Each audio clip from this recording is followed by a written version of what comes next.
ይህ ሰሞነኛ ቪዲዮ ነው። ጠቅላይ ሚኒስትር አብይ ጀርመን በርሊን ሲገቡ በዚህ ሀገር ያሉ ኢትዮጵያውያን ለተቃውሞ ወጡ። ከመንገዳቸው እስከ ሆቴላቸው እየተከተሉም የዘር ማጥፋት ወንጀለኛ፣ ነፍሰ ገዳይ፣ ፋሺስት፣ ሀገር አጥፊ ወዘተ በሚሉ ቃላት ዘለፏቸው የሚለው መነጋገሪያነቱ እንደቀጠለ ነው።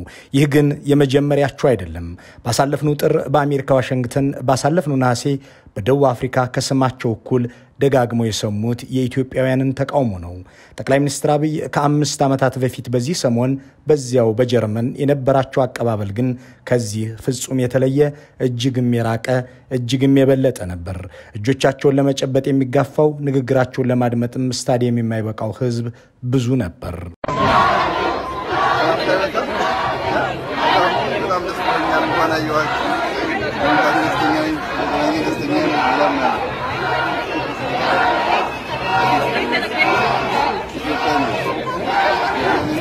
ይህ በ2011 የመጀመሪያው ወራት የነበረ ሁነት ነው። አገሩም ትናንት ፋሺስትና ነፍሰ ገዳይ በሚሉ ቅጽሎች በተጠሩበት ጀርመን ነበር። አብይ እንዲህ ያለውን የጫጉላ ዘመን በውጭ ሀገር ሲያሳልፉ አገር አቋርጠው ባህር ተሻግረው ይገኙበታል በተባለው ሀገር ለመከሰት የሚጓዙ ኢትዮጵያውያን ቁጥራቸው አያሌ ነበር። በእርግጥም በዚያ ዘመን ዲያስፖራና አብይ እጅና ጓንት ነበሩ። አብዝተውም ይዋደዱ ነበር።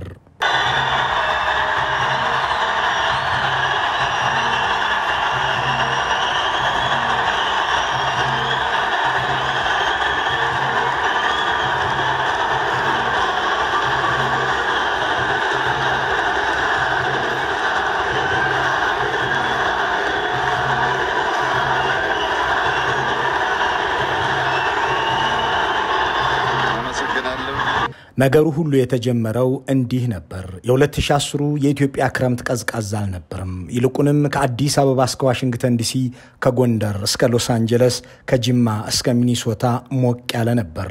ድምጹም ጉልህ ነበር። ቃሉም አንድ ነበር። አብይ አብይ አብይ።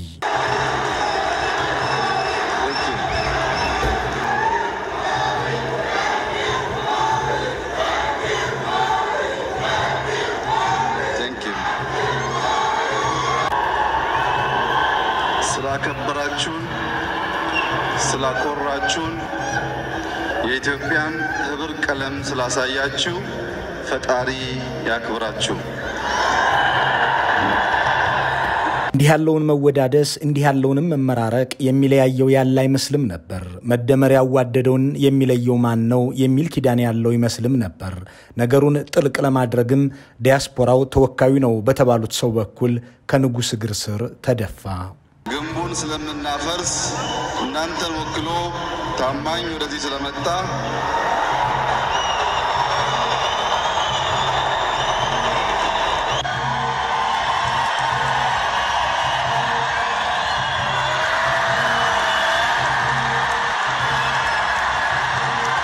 መንገዱን አሳይተውናል። ኃላፊነቱ የኛ ነው። በዚያ ሞቃታማ ክረምት ዲያስፖራው ተወካዩን በጠቅላይ ሚኒስትሩ እግር ስር እንዲወድቁ ካደረገ በኋላ ተወካይ ናቸው የተባሉት ግለሰቡም ሆኑ ራሱ ዲያስፖራው እስከ ባለፈው ዓመት ከሳቸው ጋር ዘልቋል።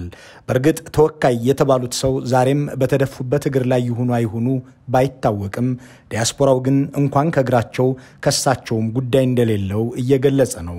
ከአውሮፓ እስከ ሰሜን አሜሪካ፣ ከአፍሪካ እስከ መካከለኛው ምስራቅ የተዘመረው መዝሙረ አብይ ነበር። ዲያስፖራው እንደ አምላኩ ሰግዶ ጫማቸው ላይ ተደፍቶ ተቀብሏቸዋል። እሳቸውም የሄድኩት የጥላቻን ግንብ ላፈርስ ነበር፣ እሱን አሳክቻለሁ ብለው አዲስ አበባ ሲመለሱ በቦሌ አውሮፕላን ጣቢያ መግለጫ ሰጡ።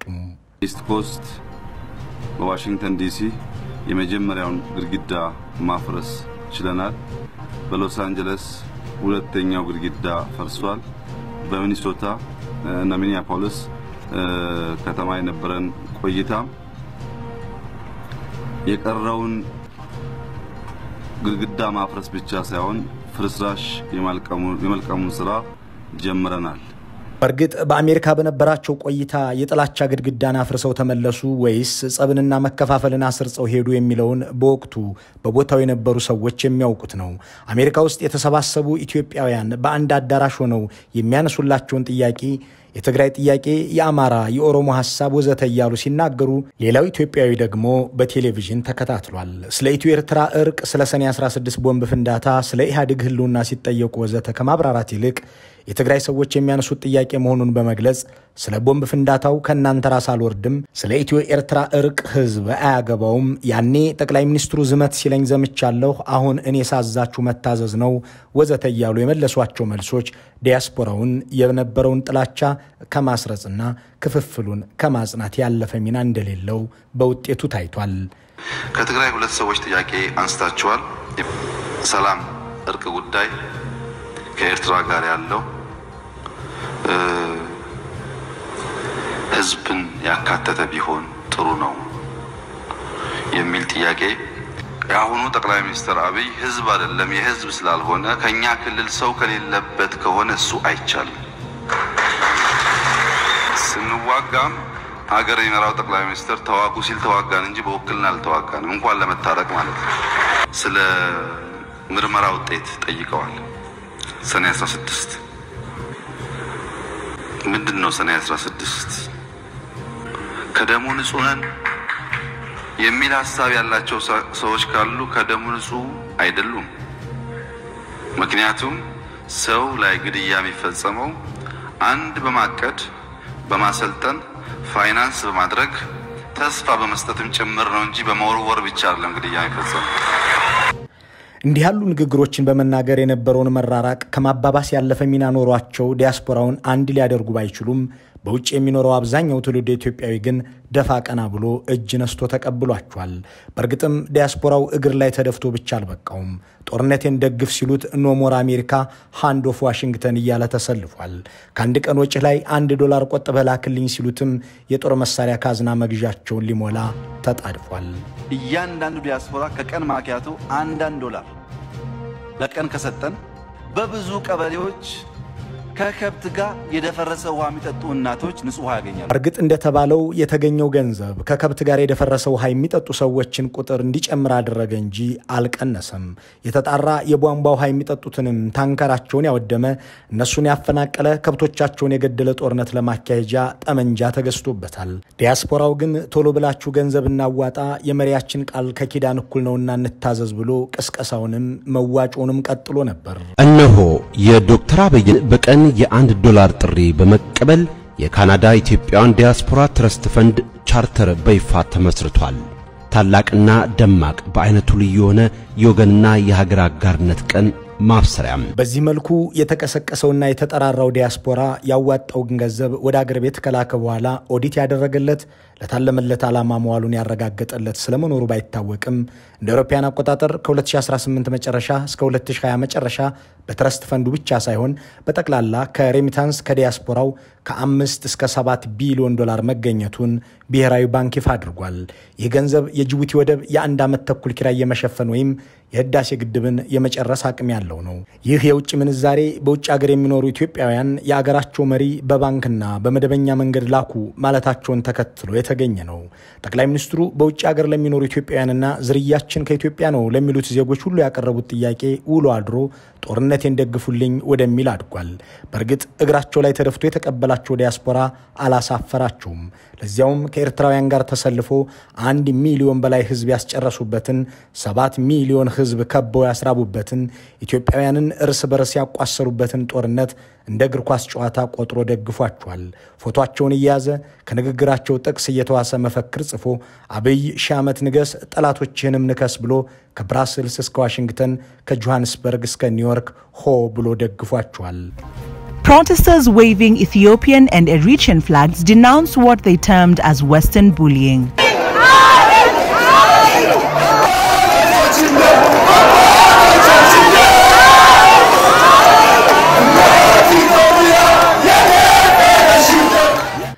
በርግጥም ይህ ጥያቄ ለጠቅላይ ሚኒስትሩ አስፈላጊያቸው ነበር። የሚያስርቡትንና የሚያስገድሉትን ህዝብ በፕሮፓጋንዳ ለመሸፈን ኖሞር እያለ ተሰልፎ ደግፏቸዋል።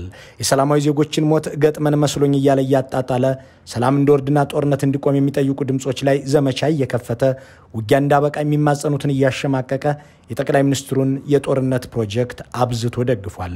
ዲያስፖራ ጳጳስ፣ ዲያስፖራ ዘፋኝ፣ ዲያስፖራ ተወዛዋዥ፣ ዲያስፖራ ደናሽ፣ ዲያስፖራ ቀዳሽ አብይ ሆይ ጦርነቱን ይቀጥሉ፣ ድርድርን እንዳያስቡ፣ አሜሪካንም ማይስሟት፣ ለሌላውም ጆሮ ሳይሰጡ ይዋጉ፣ እኛም ከጎን ሆነን ብሎ ደግፏቸዋል።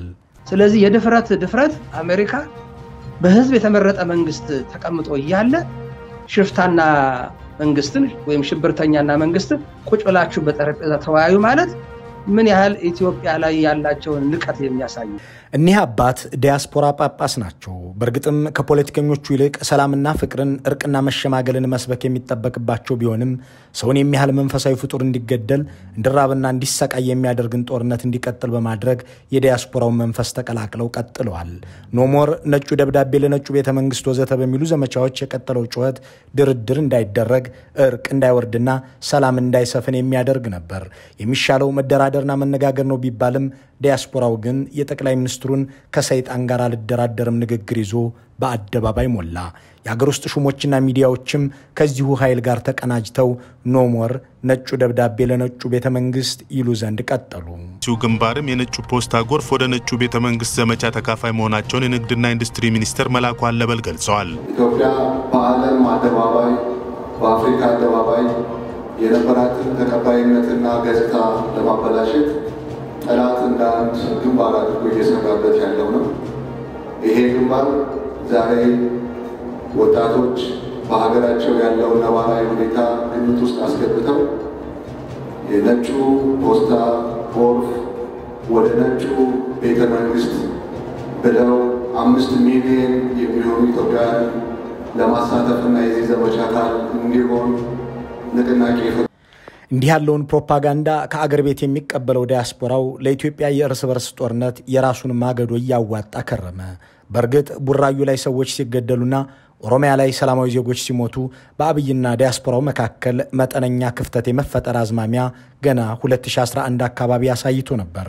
ሆኖም የትግራይ ጦርነት መጥቶ ሁለቱንም አንድ አድርጓቸው ሰነበተ።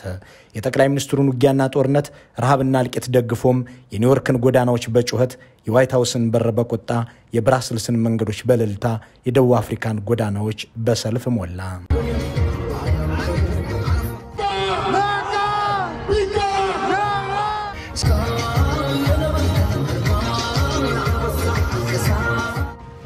እንዲህ ያለ የደገፋቸውን ዲያስፖራም ዘምቻለሁ፣ ልዋጋ ግንባር ሄጃለሁና እልል በል አሉት። እሱም አላሳፈራቸውም።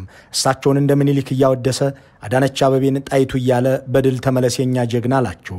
በ2014 የመጀመሪያ ወራትም በድል ተመልሻለሁ ብለው አበሰሩት። ቀጠሉናም ለዲያስፖራው አንድ ትዕዛዝ አስተላለፉ።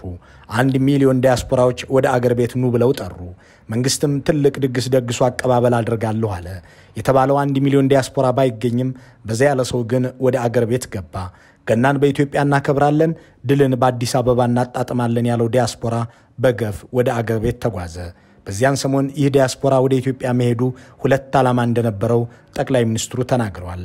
በአንድ በኩል አገራቸው ሰላም አይደለችምና የአፍሪካ ህብረት ዓመታዊ ስብሰባ ከአዲስ አበባ ተነስቶ ሌላ ቦታ ይካሄድ የሚለውን ቅስቀሳ ለማስቀረት፣ በሌላ በኩል ደግሞ ከአንድ ዲያስፖራ $100 ቢያንስ ቢገኝ በሚል የውጭ ምንዛሬ ለማግኘት ነበር። የዘንድሮ ኤዩ ሰሚት አፍተር 2 ዊክስ የሚካሄደው ፊዚካሊ እዚህ እንዲደረግ የተወሰነበት ዋናው ምክንያት ኢትዮጵያ በሚባለው ልክ አይደለችም። በብዙ ሺህ የሚቆጠር ዲያስፖራ ሄዶ በሰላም እየተዝናና ነው ያለው።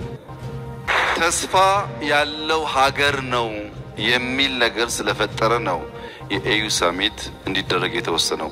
ቀላል ፈተና ግን አልነበረም። እናንተ እግረ እርጥቦች በኪሳችሁ ካመጣችሁት በላይ የኢትዮጵያን ክብር በማስመለስ የነበራችሁ ሚና ከፍተኛ።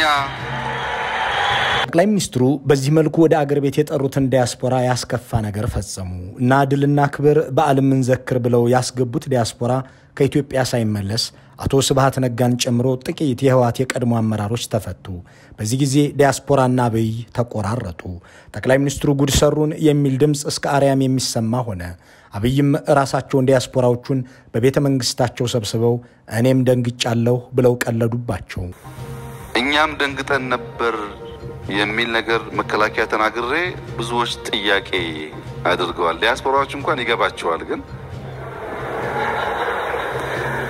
እና ይገርማቸዋል እኛም ደንግጠን ነበር እና እኛም ደንግጠን ነበር ስል እኔም ደንግጬ ነበር አንዳንድ ጓደኞቼም ደንግጠው ነበር። በሰዎች መሞትና መታሰር የሚደሰተው ዲያስፖራና ጠቅላይ ሚኒስትሩን ወትሮም ቢሆን ጦርነትና ሰላም ማጣት ያጋመዳቸው እንጂ እርቅና ይቅርታ ያዋደዳቸው እንዳልሆኑ በሚያሳብቅ ሁኔታ በርካታ ዲያስፖራዎች ጦርነቱ ባለመቀጠሉና አዛውንቶቹ ፖለቲከኞች በመፈታታቸው ተከፉ። ጠቅላይ ሚኒስትሩም ፈጣሪ ፍታ ብሎኝ ፈትቻለሁ ጦርነት አያስፈልግም ሲለኝ የነበረ ሁሉ አሁን ሰው በመፍታቴ ቢቀየም አያስደንቀኝም ብለው ነገሩን መንፈሳዊ ትዕዛዝ የወለደው አደረጉት። ጦርነቱን ስናደርግ ጦርነቱ አያስፈልግም አትዋጉ ሲሉ የነበሩ ሰዎች አሁን ትናንትና ረስተው ዛሬ ደግሞ ከሳሽ ሲሆኑ ትንሽ ኢትዮጵያዊ ስለሆን እናፍርባቸዋለን። ያሳፈራል እሱ እንዴት እንዳሸነፍኩ አውቀዋለሁ። ፈጣሪ ከኔ ጋር ባይሆን ኖሮ አይሆንምና አመሰግናለሁ። ይኸውላችሁ ወታደሮች ተዋክተናልና ማረግ አምጣሉ። የተፈናቀሉ ሰዎች መልሱን አሉ። የተጎዱ ሰዎች ምታቁትን ጠየቁ። እሱም ይጠይቃል። እስረኛ ፈታ ነው የሚለው እና እኛ ብቻ ታግለን ምትሉ ሰዎች እውነት ነው ታግላችኋል። ከናንተ በላይ ግን ከኔ ጋር የታገለውን ስለማቀው እናንተን ብቻ አላደምጥም ለማለት ነው። ይንግግራቸው ጦርነት ያስፈልግም ከውጊያ ይልቅ ሰላም ይሻላል ከመታኮስ መወያየትን ምረጡ ማለት በዚያን ሰሞን ምን ያህል ወንጀል እንደነበር የሚያስታውስ ብቻ አይደለም። ጠቅላይ ሚኒስትሩና ዲያስፖራው የተጋመዱበትን ምክንያትም የሚጠቁም ነበር። የጠቅላይ ሚኒስትሩን ጥሪ አክብሮ ወደ ኢትዮጵያ የገባው ዲያስፖራ ከአዲስ አበባ ሳይመለስ የህወሓት አመራሮች መፈታታቸውን እንደ ንቀት ቆጥሮት ብስጭቱን በያጋጣሚው ሲገልጽ ከረመ። የዚህን ዲያስፖራ ተቃውሞና ቁጣ ያስተዋሉት ጠቅላይ ሚኒስትር አብይም ትረስት ፈንድ አቋቁሜ ገንዘብ አዋጡ ብላችሁ እንኳን የተገኛችሁት 2800 ሰው ናችሁ ካሉ በኋላ ተግባር የለሽ ጩኸታሞች አሏቸው። 3 ሚሊዮን ዲያስፖራ እንዳለን ገምተን በቀን $1 ብንጠይቅም እስካሁን ማዋጣት የቻሉ 2800 አይበልጡም። በተግባር ያልተገለጠ ጩኸት ሀገርን ስለማይገነባ በማድረግ እንድንገልጠው በዚሁ አጋጣሚ በትህትና ላሳስብ እፈልጋለሁ። ጠቅላይ ሚኒስትር አብይና የኢትዮጵያ ዲያስፖራ የ5 ዓመት ክራሞት ይህንን ይመስላል። ጠቅላይ ሚኒስትሩ በሚያስፈልጋቸው ወቅት በሚገባ የተጠቀሙበትን ዲያስፖራ ልክ እንዳቶ ለማ መገርሳ ልክ እንዳቶ ገዱ አንዳርጋቸው ተገልግለው ጥለውታል። ዲያስፖራውም እሳቸውን በሄዱበት እየተቃወመ ተቃዋሚዎቻቸውን በአገር ቤት እያስታጠቀ ቀጥሏል። ከ5 ዓመት በፊት ሳይሆን ከ12 ወራት በፊት ያድናቆትና የድጋፍ መፈክር ይዘው አደባባይ ላይ የታዩ እጆች ዛሬ ወንጀልንና ጥፋትን የመዘገቡ ጽሑፎችን ይዘው ወጥተዋል። ከ4 ዓመታት በፊት በባንክና በመደበኛ መላኪያዎች ገንዘብ ወደ ሀገር ቤት ሲልክ የነበረ ዲያስፖራ አሁን ወደ ህገወጥ የገንዘብ መላኪያ መንገዶች ገብቷል። ታቻምና ለድጋፍ ይወጣ የነበረ ዲያስፖራ አሁን ለተቃውሞ የሚሰለፍ ሆኗል። ዛሬ አብይንና መንግስታቸውን የሚታገሉ ታጣቂ ኃይሎች ከዚሁ ዲያስፖራ ገንዘብ ይመደብላቸዋል። ቲዲኤፍ፣ ፋኖ፣ የኦሮሞ ነጻነት ሰራዊት ከዲያስፖራው ከፍ ያለ ሞራልና የገንዘብ ድጋፍ ሲቸራቸው እንደሰነበተ ሲገለጽ ቆይቷል። አሁን ደግሞ እሳቸውንም ባገኘው አጋጣሚ እየተቃወማቸው ቀጥሏል። መልካሙን ሁሉ በመመኘት በዚሁ ተሰናበትን።